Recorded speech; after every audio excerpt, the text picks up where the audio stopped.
I am a hard-to-please watcher of the West, but the opening scene held my breath.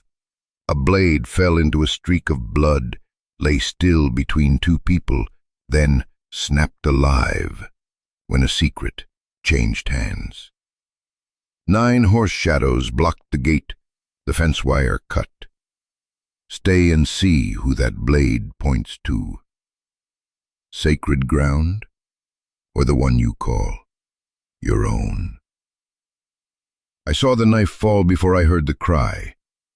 The silver steel clicked halfway open as it struck the dried blood on red soil. No sparks flew, only a short clack. Wes pulled his horse up, bent down, picked it up with 2 fingers, tried the spring. The blade slid smooth. He folded it, set it back into the leather pouch at his side, like putting away a sewing needle. Did not look at the blood stain, did not ask where it came from. Wind passed, carrying the smell of iron dust. The horse snorted hard, reins dragging a thin line of sand. From the ridge, a cry cut down like a strip of hide being torn. Short, clear. It slashed through the wind. Wes tightened the reins, body leaning forward.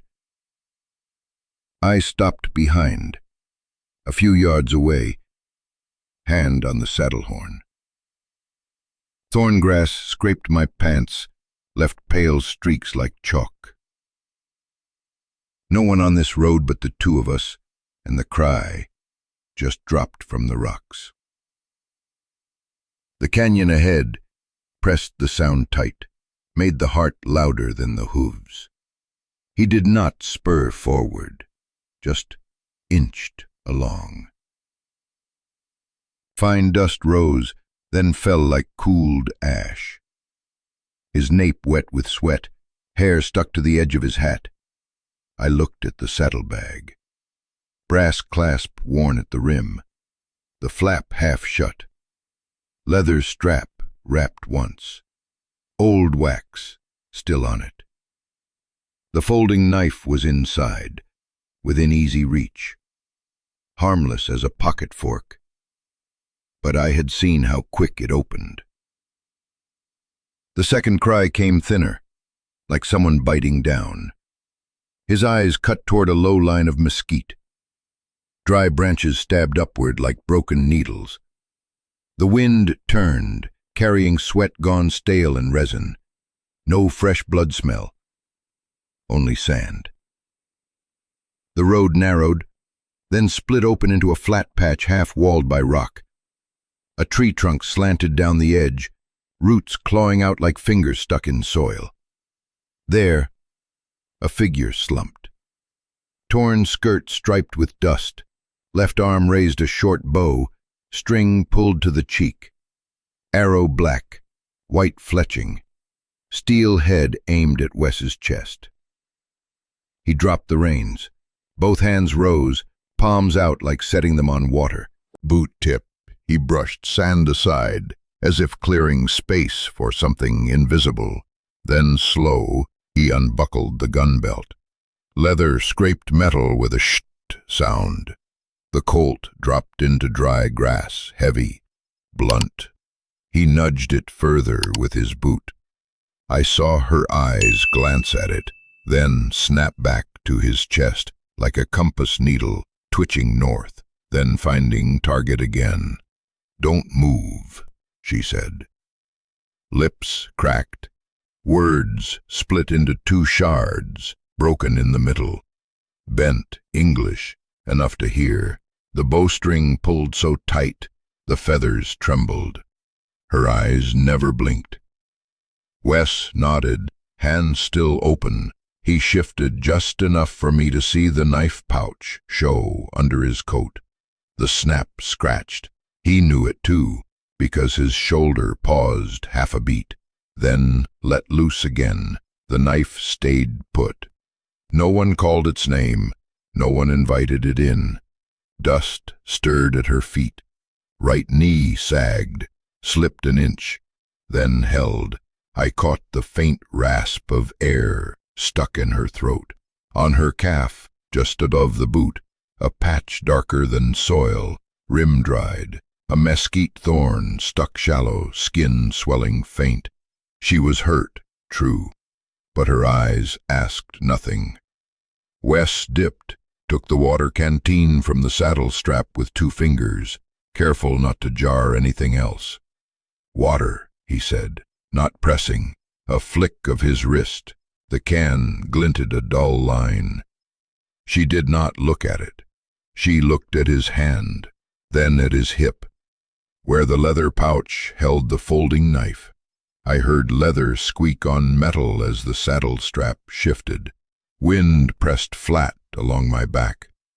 "Set it down," her voice again. The arrow did not waver. Wes tossed the can low.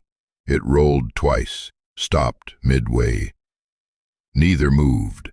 A black fly buzzed past, vanished behind his boot heel. I saw sunlight slide off a leaf edge, strike the arrowhead. This type not sold in town, shallow blood groove etched, thin blade, not for warning, for silence. Her eyes carried it, as if by string, held the man still another minute longer. Wes lowered his right hand slow, like placing a still-breathing bird into straw. His finger touched the pouch clasp, did not open, just stayed there, reminding himself there was still something to grip, if needed. Across from him, her bow wrist showed blue veins. I saw it as a thread stretched between them, ready to snap with a dry crack. "Don't come closer," she said again, a twitch at her mouth's corner. I could not tell if pain or anger. The wind sharpened with iron dust. Around the tree base, small rocks lined by axes. Between them like an offering, unclaimed. Wes silent, she silent, something far off, a tin can rolling in wind, died mid-road because no one cared. Only the heart in my chest thudded wood-like against bone. "Name?" Wes asked, voice low, almost unto hearing. Not to know, to give the bowstring somewhere else to fasten besides his chest. She did not answer, chin lifted half an inch. The arrow followed that same half inch, like a cluck hand jolted by a nail tap.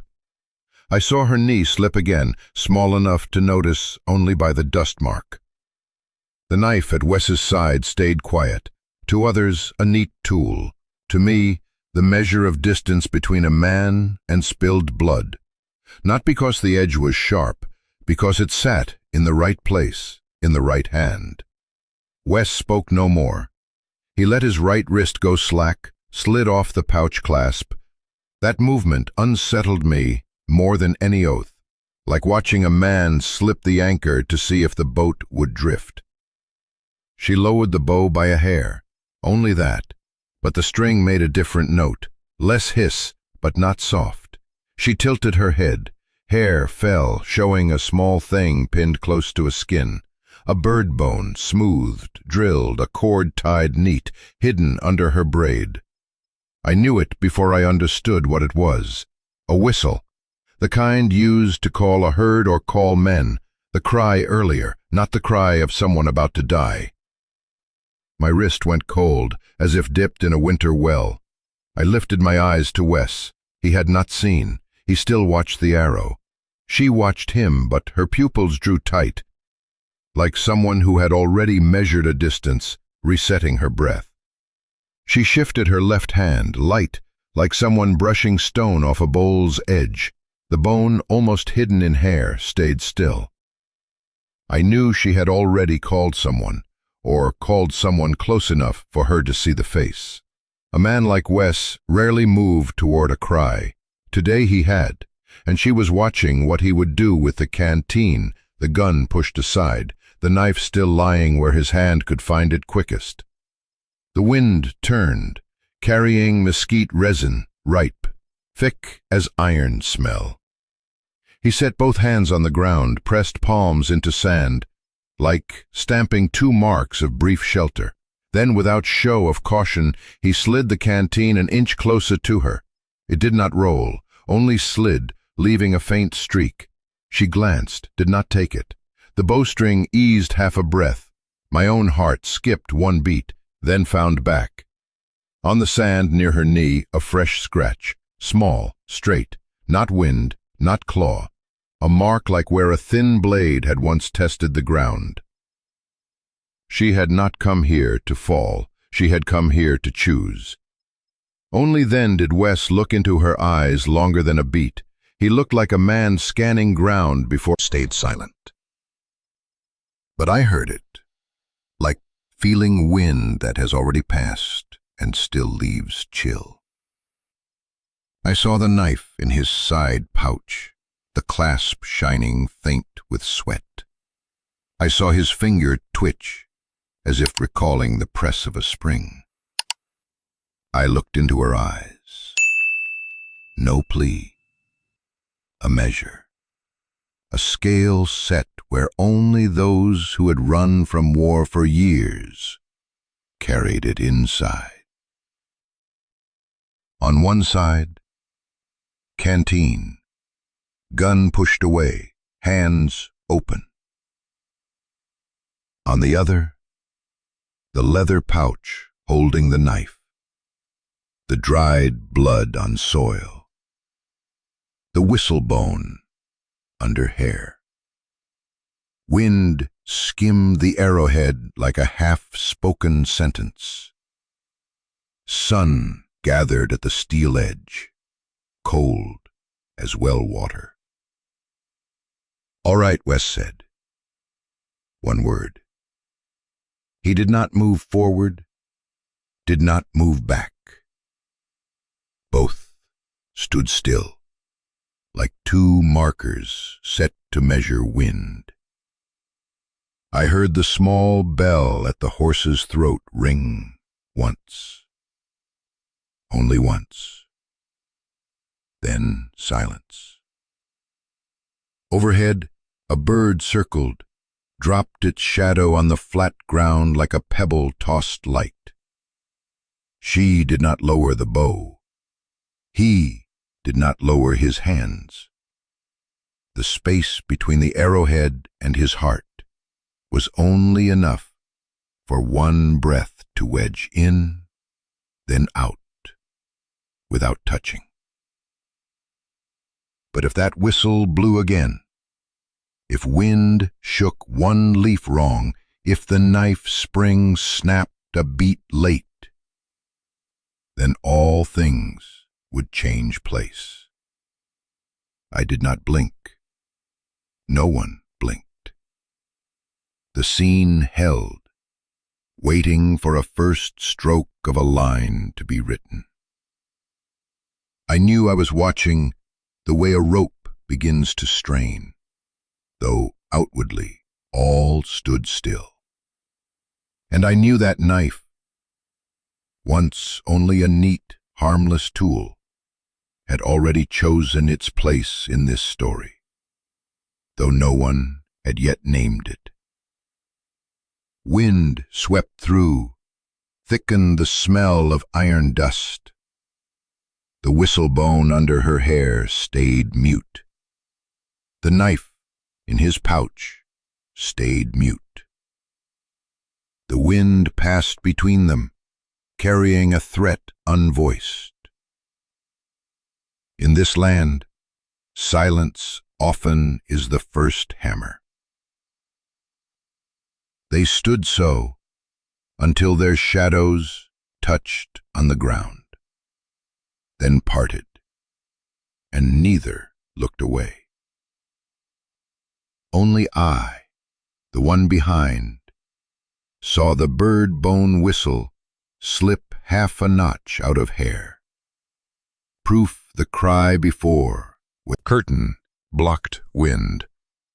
Not tight, edges rasped. Wes tied the cord like binding a wound. He lifted the canteen, poured into a dented tin cup. Water fell into a cracked enamel bowl with a sound like fingernail on wood. He handed a cloth without touching skin. She did not take. He laid it beside her hand. Her finger curled once, then loosed. Her eyes dropped from his face, landed on the folding knife, stayed longer than one breath. Wes gave no word. He went to the hearth, pushed straw, set kindling. Fire caught, crackled. Dry wood smell rose, dulled the iron smell dragged from outside. On the shelf, 2 bowls, one upside down, one face up. He did not change them. Her hand slid slow to the bed's edge, not for the cloth, to seek something not there. The palm felt air, stopped at wood rim, drew back. I saw her ankle tense, the wrap swollen, breath still even, no plea. Wes came back to the table. He picked up the knife, tried the spring. A small tch, like dust hitting enamel. Blade showed part way, then shut. He laid it flat, point toward the wall, handle outward. She watched. Eyes did not shift. He spoke, voice thin as thread. "If you need to defend yourself." The words stayed on the table, lying between the knife and her hand. Night fell, like someone pulling a blanket across a face. Wind scraped along the walls. The fire kept low. The room lit only halfway, like a man deep in thought. Asha sat up, back against the wall, did not sleep. Her hand lay on the blanket, near the knife, did not touch. Eyes pinned to the folded steel, the way one pins to the mouth of someone who speaks too little. Wes sat in the chair by the door. Gun left far, barrel aimed at the table leg. He turned the tin cup in his hand, sweat of fingers leaving a dim circle. On the wall, one nail loose, holding nothing. I heard an owl call once across the flat. Then silence.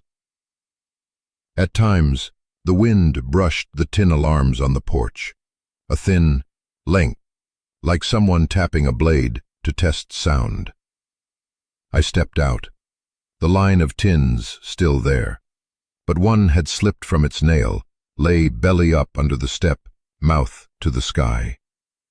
No one spoke.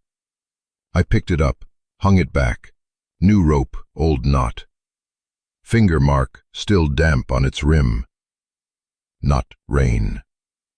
Back inside, I met her eyes. They did not withdraw.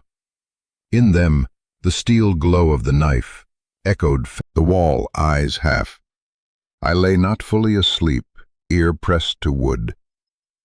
Dawn split the room. A line of light ran across the table, over the knife grip, up the wall, and stopped on a nail mark dusted faint.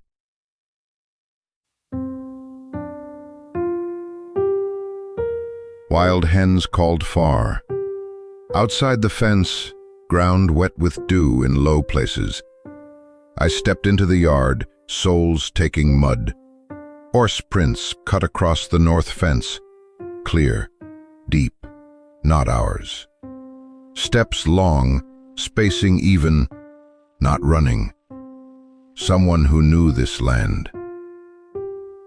Jed came before sun could heat the boards of the porch. He did not knock. Hat brim dented, duster coated in earth-colored dust. His horse breathed mist, as if still evening. He looked at the tracks once, then raised his eyes to me, asking without needing answer.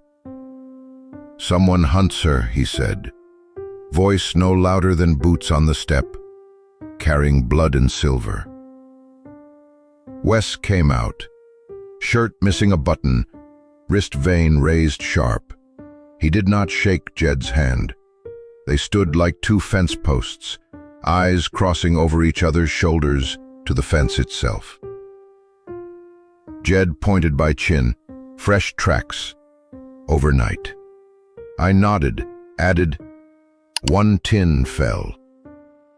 Jed's brow pulled. That was enough.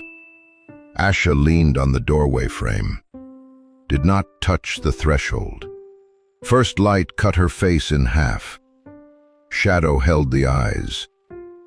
Sun lit the hand gripping the hem of her dress, clamping one corner as if sealing the mouth of a pouch inside. I saw the ridge of a thin leather cord trace across her waist, vanish behind. Jed saw too. He did not ask, but his mouth thinned.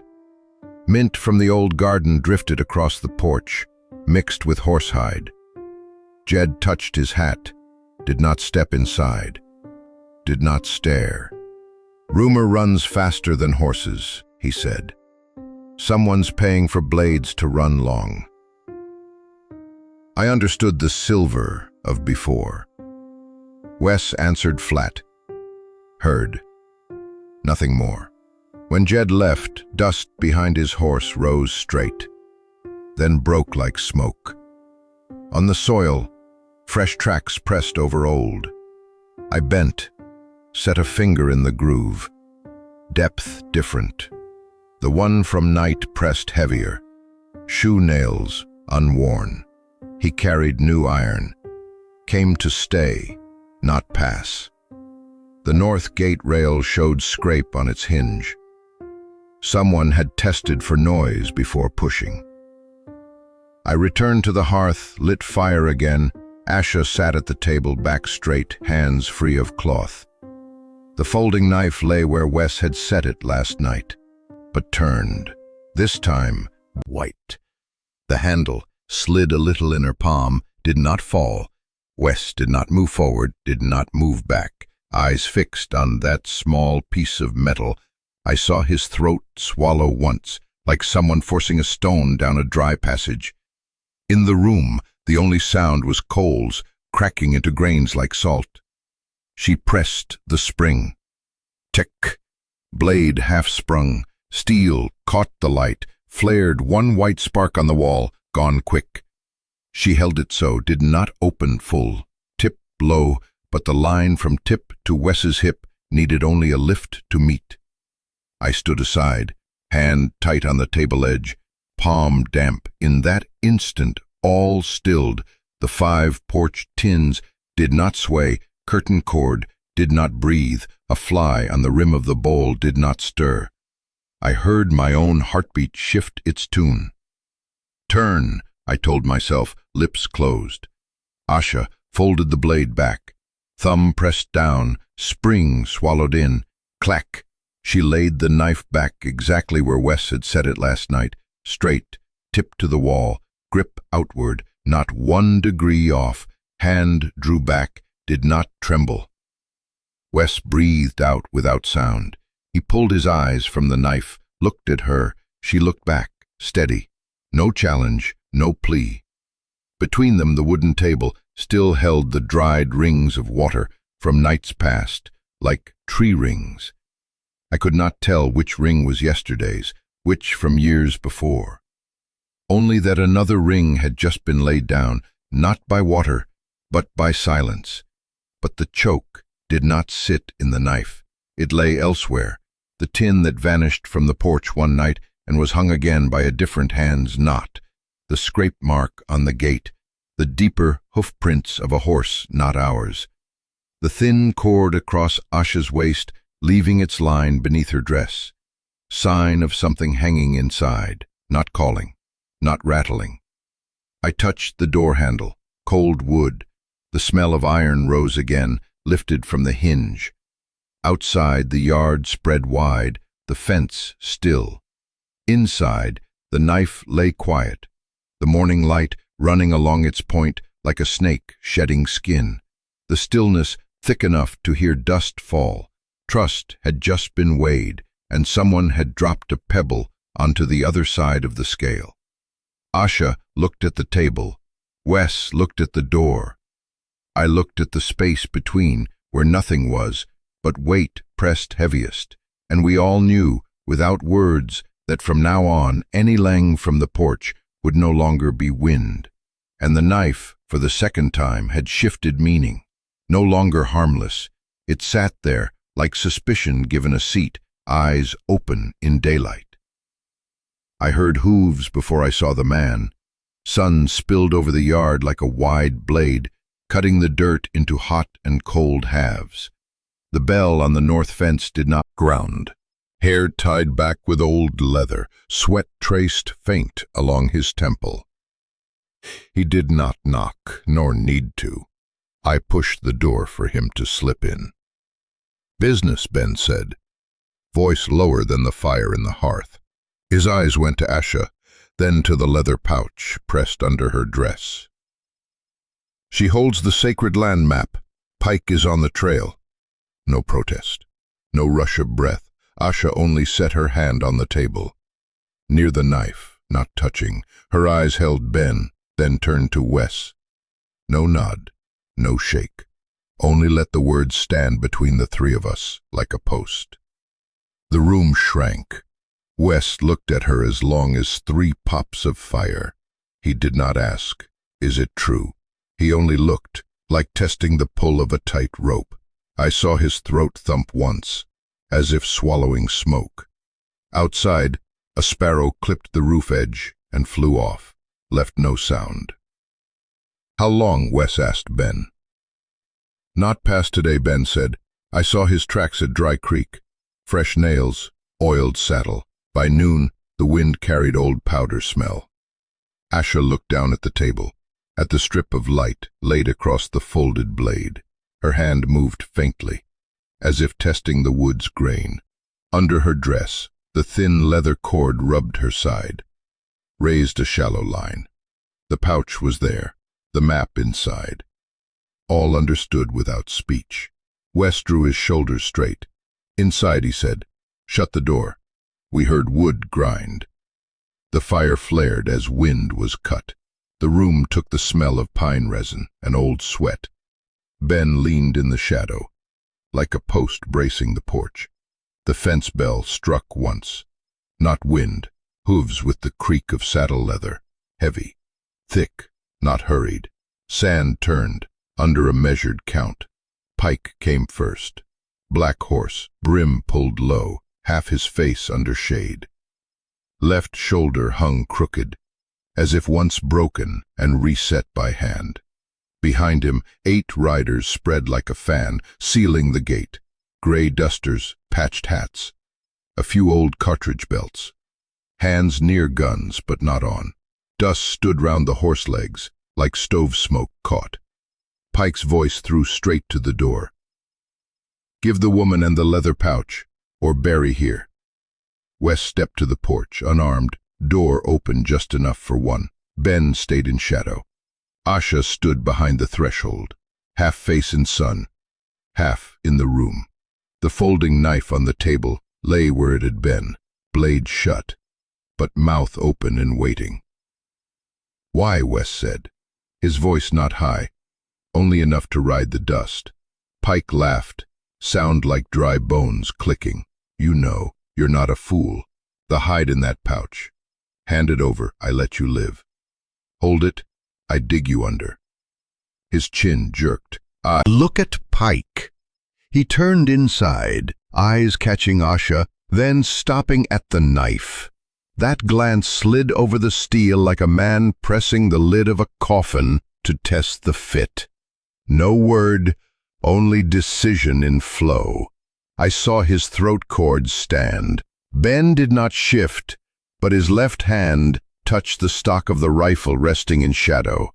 "Bring water," Wes told me, as if to buy 2 beats. I went, dipped from the can, hand shaking as the dented cup bit my finger. I set it near the threshold. No one took it. Dust thickened a shade. Horse sweat mixed with stale powder, choking the porch. "Last time," Pike said, voice hollow. "Hand it. We leave as if never here." Asha moved half a step. Her dress tugged, the leather cord beneath showing full. Her face did not change, eyes did not blaze. No water there. only a dark point in the pupil gone deeper. I no longer heard my heart. I heard the tongue dry in my mouth. Wes opened his lips, but no sound. He had no time. Asha had lifted the knife, the motion clean, like pulling a long nail from rotted board. Her thumb pressed the spring. The blade snapped, threw light into my eyes.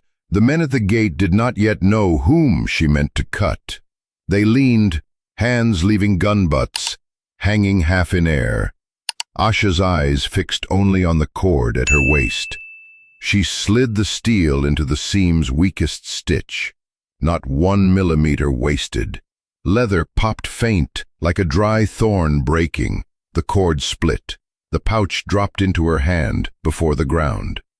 That act had been rehearsed long in mind. Not here, not now. I knew because her wrist did not tremble, vein did not rise. Wes froze half a beat. His eyes shot from blade to her wrist, then fell to the pouch. His hand opened and closed, too late to rise, like a man missing a falling glass. Pike tilted his chin, mouth bent, understood first. The thing he wanted was no longer bound to flesh, but loose, stealable. He jerked reins. His horse shifted, chest wide. Men behind him slid places. Dust rose in a new sheet. Asha turned half a circle. From where I stood, her throw was a straight line. No arc, no show, only hand to hand across air. She stepped once to plant.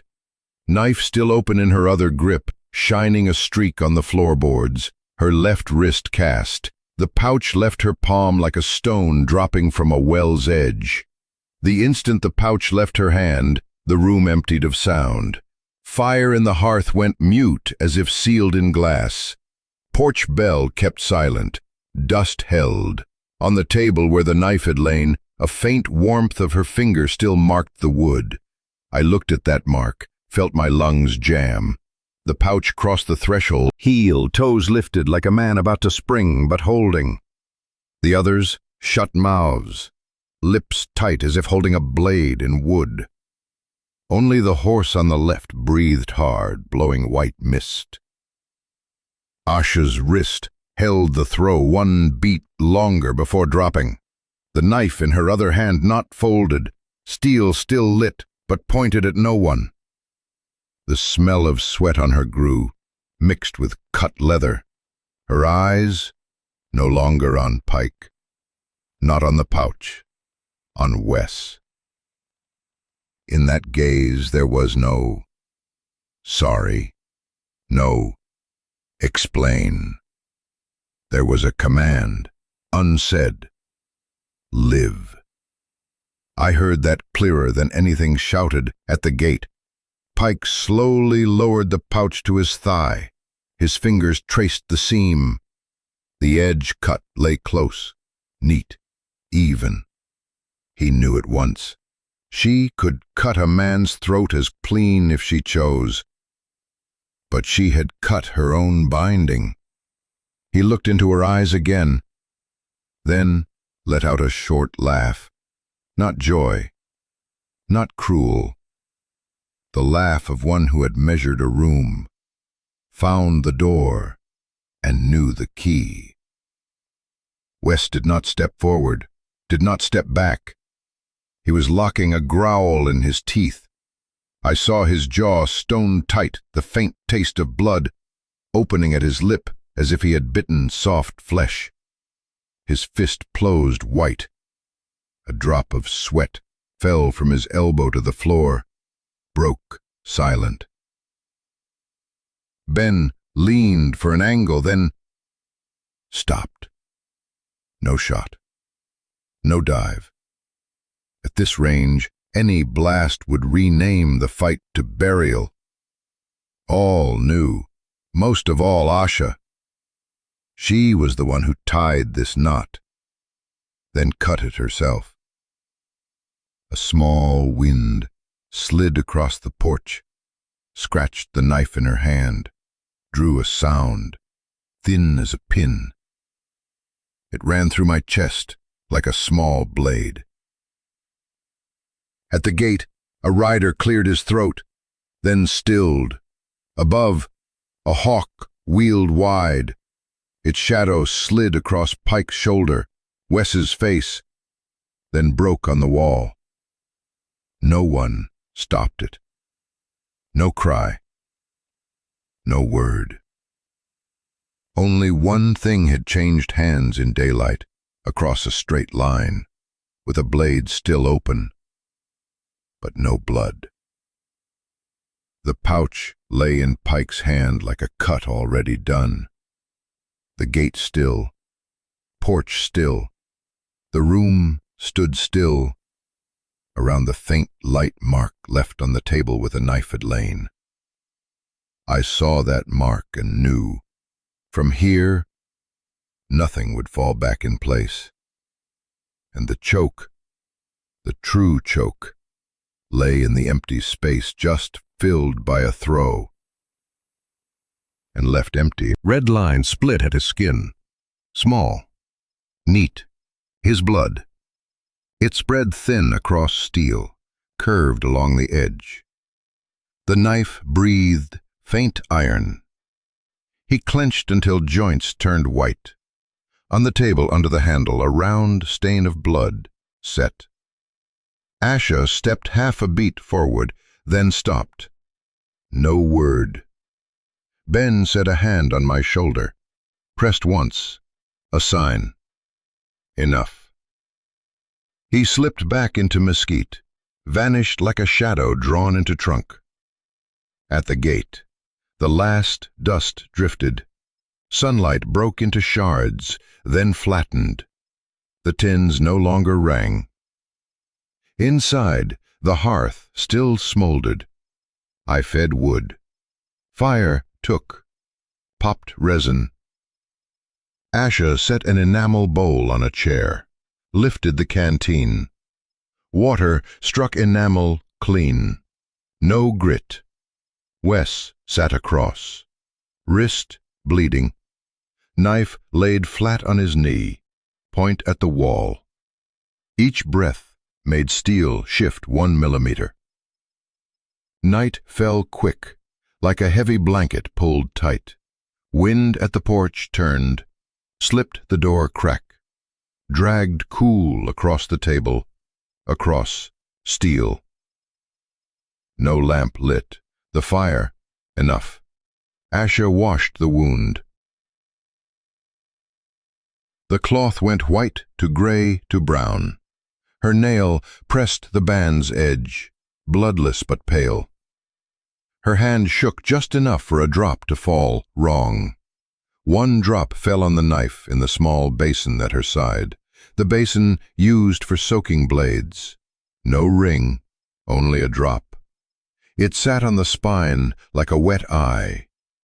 I watched it slide slow along the curve, vanish at the edge. Wes did not speak, his lips shut. His eyes followed each wrap of cloth circling his arm, the way one watches a saddle cinch pulled tight before a climb. Once he raised his hand, as if to pull back, then did not. Asha tore cloth, tied a flat knot, turned it in. The knot sat on his pulse. I brought bowls, 2 as usual, one before him, one before her. Smell of beans, with smoke. Each took a spoon, stopped halfway. Water in the cup cooled, steam thinned. On the table, the blood-mark faded brick. The knife still lay in the basin, blade up, water half-covering steel. Asha dipped the cloth, wrung it. Drops fell again on the spine. Sound, small as a dry swallow. The night shortened at the hour when someone turned in bed. No dream, no name. The porch tins struck once. I stepped out. Line still hung, gate still. On the sand near the rail, one stone moved. Inside, half her face in shadow. Her chin drew back 1/2 inch. I heard the wood under my feet change sound, as if wood itself understood. Jed looked past me, into the space between the two. "You've spent it all," his eyes said. But his mouth still cut the words short. "Last night, someone bought drinks at the saloon, spoke of the pouch. They paid to hear more. Your name is in other mouths." His eyes flicked to the bandage on Wes's arm, then back. "I won't stay." His eyes dropped, voice lower still. "Watch the gate. They'll hang rope there." Wes did not nod, did not shake. "Go," he said. Not a dismissal, only giving the road back. Jed tugged the rope, horse shifted. Dust did not rise, ground still wet with dew. New hoof prints overlapped the old, forming one darker line on gray sand. He left, never looked back. When hoofbeats faded, silence bounced through the kitchen. Door half open. Old mint from the garden, mixed with burned wood. On the table, last night's bowl, still half full. Water ring on the wood, lighter. The knife had been lifted from the basin, dried, set on cloth. Blade sprung one notch open, as if not fully folded. No blood stain now, but the edge still held a thin, scored line. Asha lifted the knife first. She circled the table, stood before Wes. Distance measured by the width of one body lying flat. She turned the wooden grip toward him. Palm open, arm straight, not shaking. Eyes held his. Her voice dry, not high. "If you want, finish me." No one swallowed. No one spoke. The room heard the heartbeat of a third, mine, skip one beat, then correct. Wes reached out. He took it. The knife lay in his hand, as the night before, but no blood flowed now. His thumb pressed the spring. Half a second stretched a day long. The fire hissed low. Outside, the wind scraped the fence wire, rin, rin, like teeth grinding. He shut the blade. Clack. The sound dropped straight to the floor, rolled into the corner, stayed. He set the knife back on the cloth, drawn flat. The fire gone, ash cracked like eggshells. I crossed the table, the cloth folded in two, set neat on the edge. The folding knife lay alone on the sill, right where the sun struck hardest. Blade closed, grip inward. No stain on steel now, but cold as well water at noon. Wind from the fields cut straight in, touched the knife spine once, no sound. The iron dust smell gone. Only one object sat, holding place like a bold word on a white page. Anyone passing would see it first, then the rest. Table, bowls, hearth, chairs, the faded blood streak, and know, without being told, that here someone had laid themselves in another's hand, then withdrawn, leaving a line thin enough that one hard breath could cut. Noon stood at the threshold a long while. I stood with it. No one broke the silence. In this land, when a knife closes but is not sheathed, the story is not over.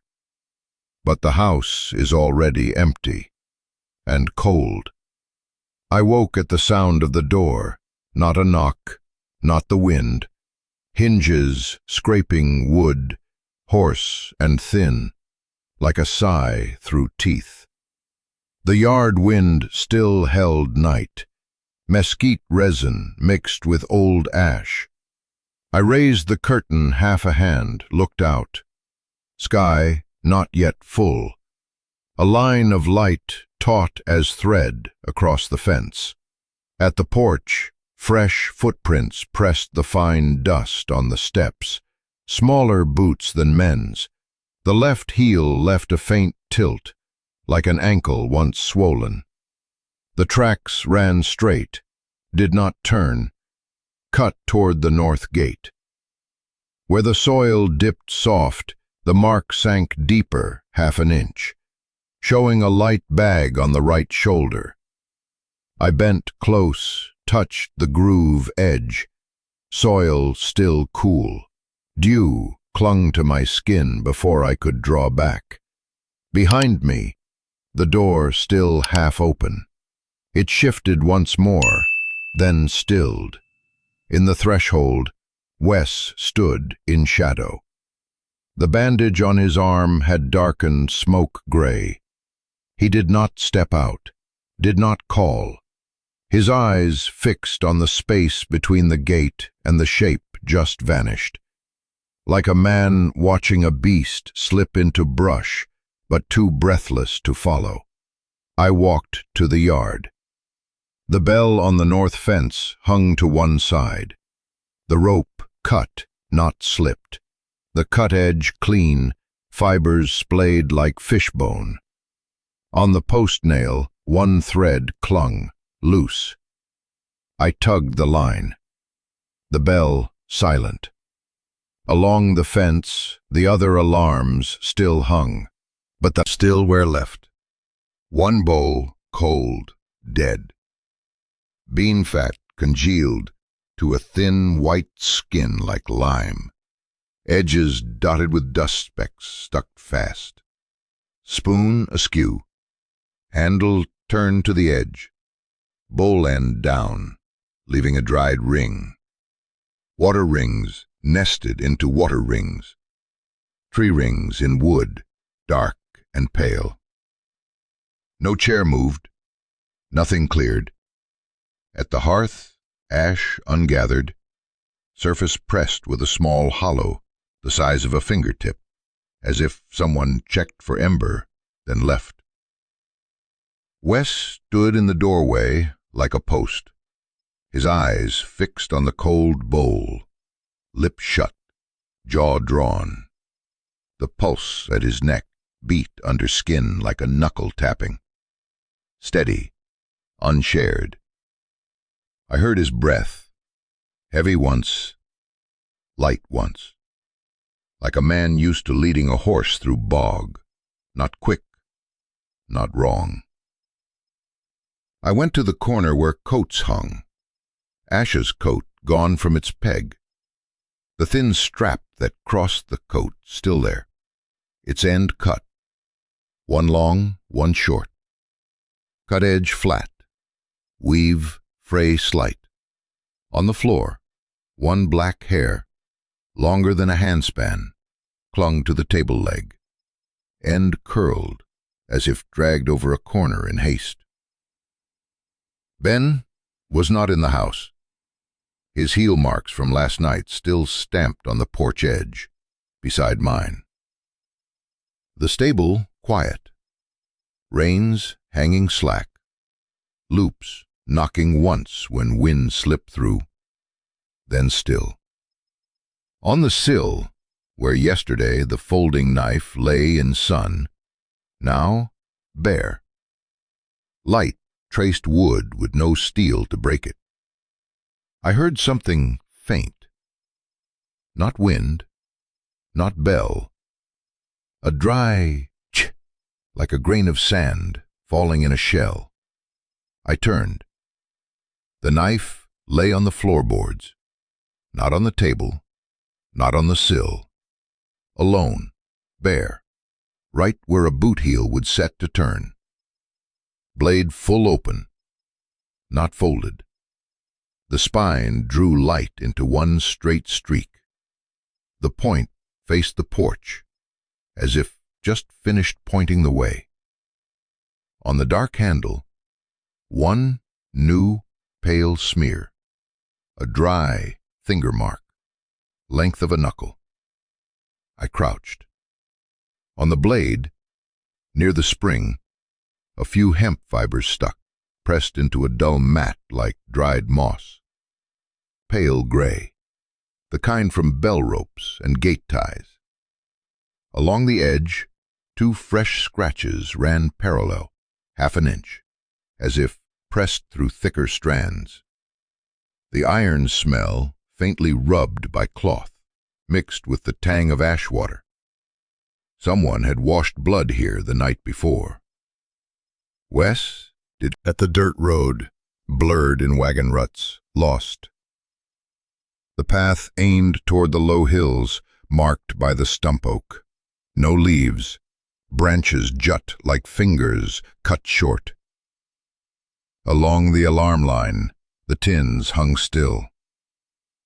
I tapped one with a fingertip. It chimed, faint, then died, like a late cough from one risen too long. Wes came behind, no hat, hair slick with old sweat. He did not look at me, did not look at the gate. He looked across the fields where sky still pale. He stood longer than a smoke lasts, hands empty. I knew he was listening if hooves would return. But the road only gave back small wings beating. I went inside for a cloth. Passing the knife, I stopped.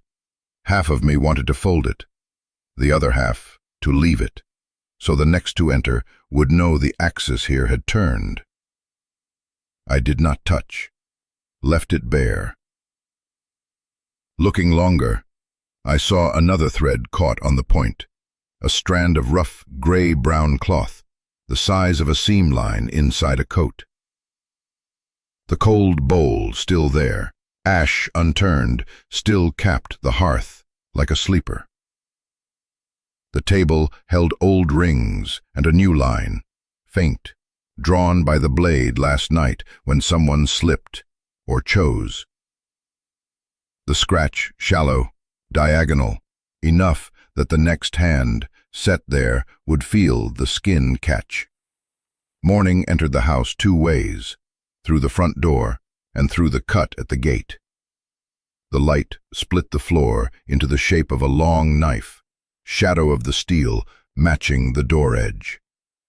I knew the new boundary of the house no longer sat at the threshold, no longer in the line of sight between 2 people. It lay in that shh. No one heard, but all understood. I poured water into a basin. It touched enamel with a thin sound. I pulled a chair, sat where Asha used to. The seat, dent, faint underhand, felt only when pressed. I laid my palm, wood cool. No smell, but cold ash. At the center, the knife still open. My eyes pulled back to it, drawn. Wes came in. He stepped past the steel without striking, not accident, avoidance. He stood at the hearth, stirred ash. It fell in streams, sounding like far rain. He did not light again, only stirred. Black coal showed, then covered again by pale dust. He stacked the bowls upside down. Wooden spoon touched porcelain with a light cack. All things reset but one. I did not ask. He did not speak. The knife, open, said enough. By noon, the house shadow slid to the porch. inward to the house. Anyone stepping through would see and understand in their own way a warning, a farewell, or an indictment of trust split in two. As afternoon slid across, the blade's shadow slanted the wall like a crack in glass, but alive, sharp. The house did not fall. The people did not break. But something had left.